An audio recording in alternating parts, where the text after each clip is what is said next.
Assalamualaikum warahmatullahi wabarakatuh. Apa kabar anak-anak semua? Alhamdulillahirabbil alamin. Wassalatu wassalamu ala asrafil anbiya'i wal mursalin wa ala alihi wa ashabihi rasulillahi ajma'in. Pertama-tama mari kita kembali bersyukur kepada Allah Subhanahu wa taala dengan mengucapkan alhamdulillahirabbil alamin. Selanjutnya mari kita berselawat kepada Rasulullah Muhammad sallallahu alaihi wasallam dengan lafaz Allahumma sholli ala sayyidina Muhammad wa ala ali sayyidina Muhammad. Anak-anakku yang Bapak sayangi dan semoga juga disayangi oleh Allah Subhanahu wa taala, pada pagi hari yang berbahagia ini kita kembali berjumpa dalam pelajaran pendidikan agama Islam, di mana materi pelajaran kita pada pagi hari yang berbahagia ini adalah bab 6, yaitu mari mengaji dan mengkaji Quran surah At-Tin dan hadis tentang silaturahim. Adapun tujuan daripada kegiatan pembelajaran kita pada materi ini adalah setelah nanti anak-anak selesai belajar materi ini, diharapkan yang pertama mampu membaca Quran surah At-Tin dengan tartil. Membaca Al-Quran itu ada tartil, ada tilawah. Kalau tartil, kita membaca Al-Quran dengan kaidah membaca Al-Quran yang benar, baik itu makharijul hurufnya, kemudian juga hukum bacaannya, dan dibaca seperti imam membaca sholat. Insya Allah nanti akan sama-sama kita praktekkan. Jadi ini tujuan yang pertama, yaitu mampu membaca Quran surah At-Tin secara tartil. Kemudian tujuan yang kedua, selesai nanti belajar materi ini, anak-anakku juga akan dapat mempraktikkan hukum bacaan nun sukun atau tanwin. Baik anak-anakku yang Bapak sayangi dan semoga juga disayangi oleh Allah Subhanahu wa taala, kita masuk kepada yang pertama, yaitu membaca Quran surah At-Tin. Mari sama-sama perhatikan Bapak membaca Quran surah At-Tin secara tertil.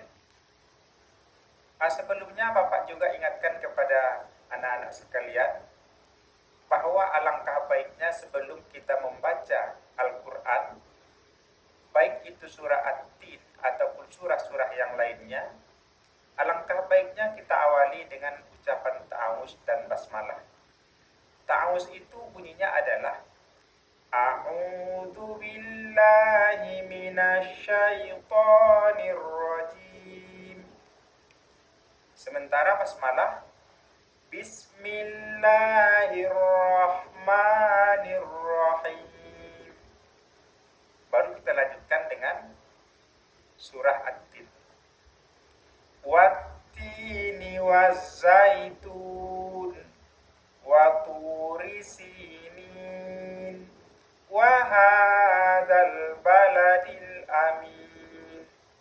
Laqad khalaqnal insana fi ahsani taqwim. Tsumma radadnahu asfala safilin.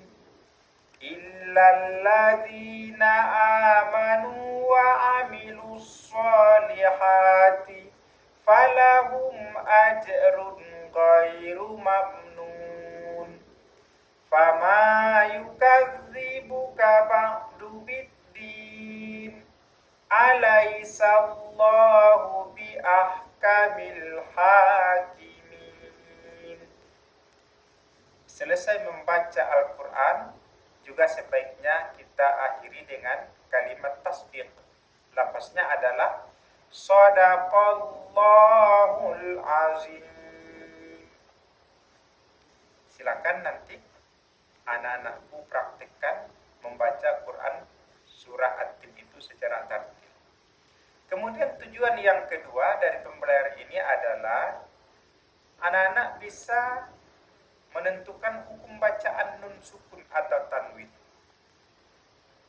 Di mana hukum bacaan nun sukun atau tanwin yang akan kita pelajari pada materi ini ada 4. Yang pertama adalah izhar, kemudian yang kedua adalah ikhfa, kemudian yang ketiga idgham, dan yang keempat iqlab. Baik, yang pertama adalah izhar. Apa yang disebut dengan izhar? Izhar secara bahasa artinya jelas.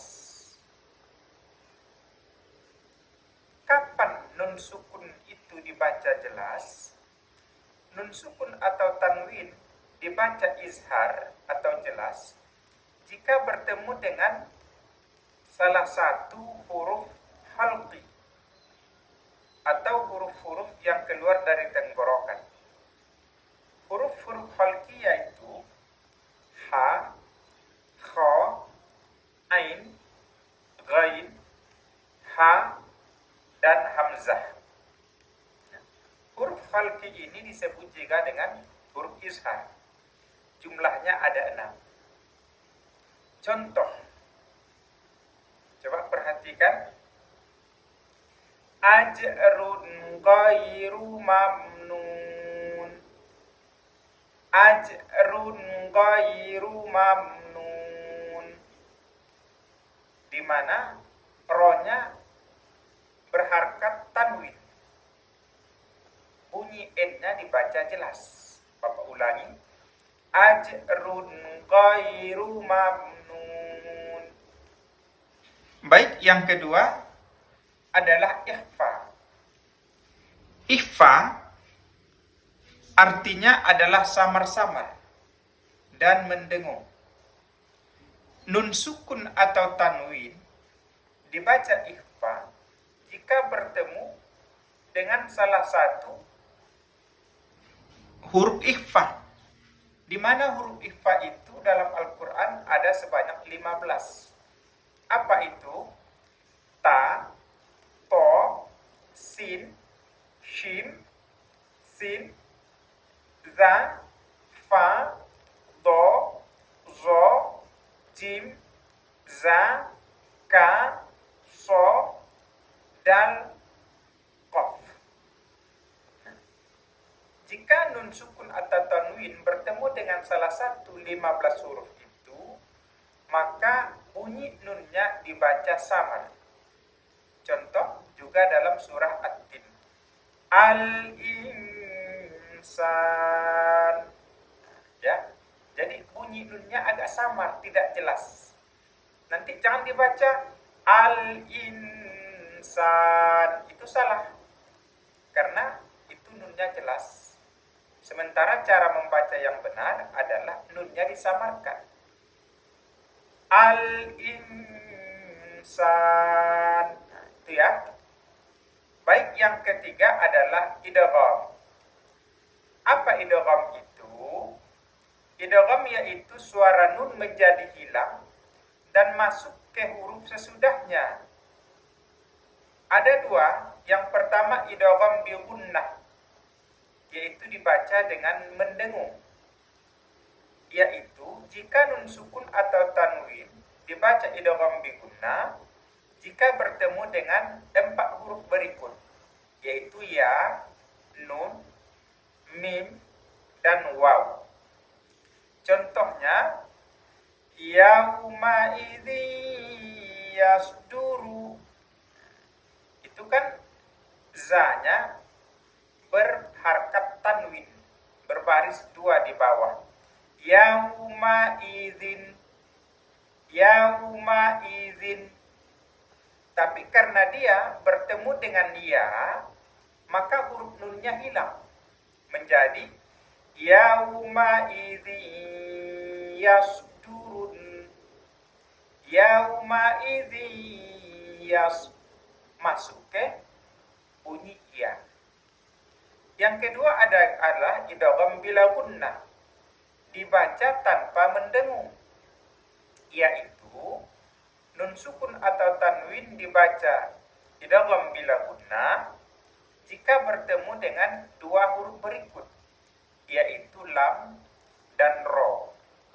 Contohnya adalah musaddiqal lima. Itu kan huruf qafnya berharkat tanwin, dua di atas. Musaddiqon, ada nunnya kan? Musaddiqon. Tapi karena disambut oleh lam, maka bunyi nunnya hilang. Langsung masuk ke bunyi lam. Jadi bacaan yang benar adalah musaddiqal lima, hilang nunnya. Bapak ulangi, musaddiqal lima. Yang keempat adalah iklab. Apa itu iklab? Iklab yaitu mengubah suara nun menjadi mim. Kapan itu nun sukun atau tanwin dibaca iklab? Jika bertemu dengan huruf ba. Jika bertemu dengan huruf ba. Contohnya adalah la nasfa'am bin nasiyah.